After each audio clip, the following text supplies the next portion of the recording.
Sudah ada ahli hukum tindak pidana pencucian uang, Bu Yenti Garnasih. Bu Yenti, selamat sore. Selamat sore.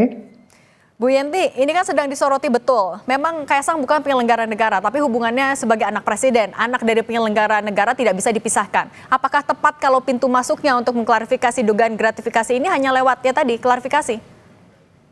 Ya, itu kan desakan masyarakat sepertinya ya. Kemudian KPK melakukan langkah-langkah. Tapi sebetulnya saya melihat ada yang harus KPK lakukan lebih dari sekedar klarifikasi ini, yaitu begini. Tapi penyelidikan saja, bukan penyidikan, penyelidikan. Ini kan ada gratifikasi berkaitan kemungkinan ini ada fasilitas yang diberikan kepada anak presiden atau adik wapres terpilih gitu ya. Nah ini harusnya didalami yang memberikan ini siapa ya, ini yang memberikan siapa untuk kepentingan terus dia sendiri di Indonesia, ini kalau nggak salah dari luar negeri kan ya, dia bagaimana, ada apa di situ. Gini, kita jangan-jangan ini adalah suap menyuap untuk yang lain, tapi melalui yang bersangkutan yang melalui Kaisang begitu kan, biasanya begitu. Misalnya minta jabatan kepada pejabat melalui istrinya, kan gitu, memberikan sesuatu kepada istrinya. Jadi harus didalami seperti itu. Yang memberikan fasilitas jet pribadi itu siapa?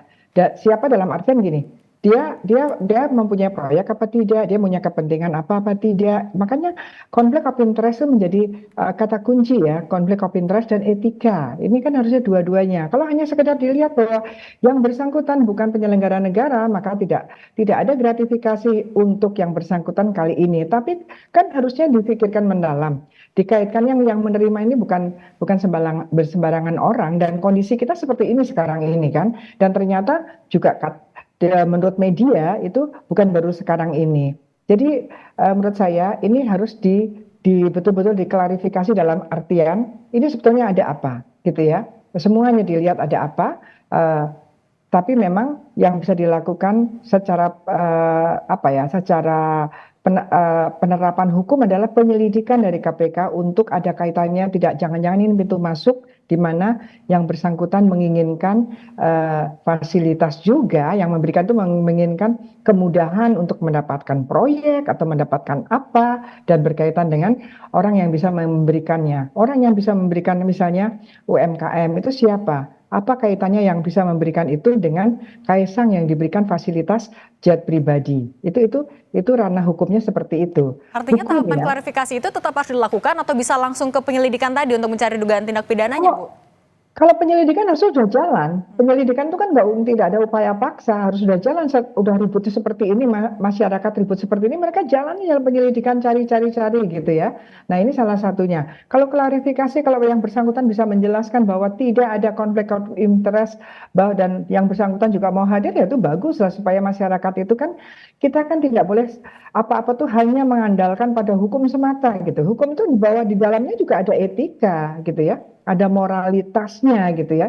Ini penting gitu. Bagaimana penyelenggara negara atau negara ini bernegara ini tanpa ada etika, hanya kepada hukum, apalagi kalau hukum itu sendiri juga tidak dihormati gitu kan. Kita negara hukum. Tapi dalam hukum itu ada esensi etika atau esensi moral, ada nilai. Nah itu penting gitu. Jangan begitu tidak ada hukumnya berarti tidak ada kewajiban apapun. Tidak, pasti ada gitu. Karena ini ada sesuatu yang tidak wajar gitu, yang dilihat oleh masyarakat tidak wajar. Sekarang alasannya apa? Apa dia yang minta fasilitas ataukah yang memberikan fasilitas jet itu yang menawarkan?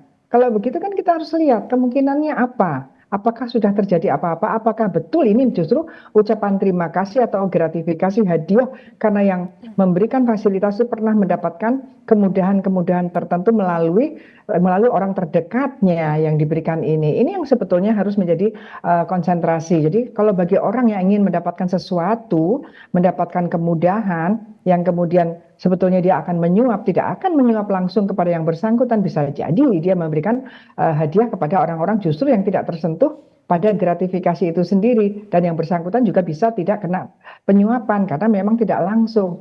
Ini yang sebetulnya yang harus harus kita kuatkan ya, penguatan integritas nasional, integritas bangsa dalam hal memberikan, menerima itu harus betul-betul dijaga kalau memang kita semangat untuk pemberantasan korupsi. Yang jelas ini sudah melukai rasa keadilan, demokrasi gitu ya.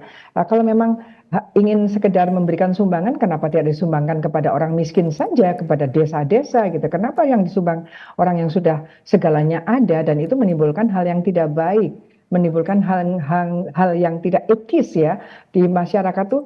Mereka merasa terkoyak hatinya. Kenapa ya seperti ini? Ini yang Bu penting Yenti, terjadi. tapi Ya, kan yang lagi soroti juga soal kaitan perusahaan asal Singapura itu dengan keluarga Jokowi. Kemudian juga lewat revisi Undang-Undang KPK. KPK kan ada di bawahnya eksekutif. Anda melihatnya beranikah KPK untuk menyelidiki Kaisang? kalau menyelidiki harus sudah jalan, harusnya menyelidiki sudah jalan ya. Penyelidikan itu kan belum memanggil orang. Setelah naik, oh ya ini ada kaitannya dengan penerimaan ini, ada kaitannya dengan tindak pidana korupsi, kemungkinannya adalah penyuapan ya, karena kan ada perusahaan yang berkaitan dan keluarga yang bersangkutan. Itu nanti maka saya katakan ini juga pintu masuk untuk kemungkinan adanya penyuapan kepada penyelenggara negara atau bahkan melawan hukum kepada orang-orang yang bisa memberikan proyek. Dalam hal ini kebanyakan kan itu pengadaan proyek itu yang jelas ya, Oke. di mana kemudian melalui orang-orang tertentu di mana dia diberikan hadiah, dan oleh karena itu ya ini kan sudah ada proyeknya berkaitan dengan undang-undang KPK yang baru. Ya nggak ada urusannya kok berani apa nggak berani, itu kan hanya tempatnya saja. Begini, berkaitan dengan lembaga Oke. independen apa tidak independen itu bukan urusannya adalah penegak hukumnya independen apa tidak. Baik, Bu Yenti, artinya kalau ada yang tidak wajar KPK bisa langsung bertindak, salah satunya pintunya dari penyelidikan. Kita tunggu transparansi dan keberanian KPK untuk mendalami dugaan gratifikasi ini. Bu Yenti Garnasih, terima kasih sudah berbagi untuk Kompas Petang. Sehat selalu.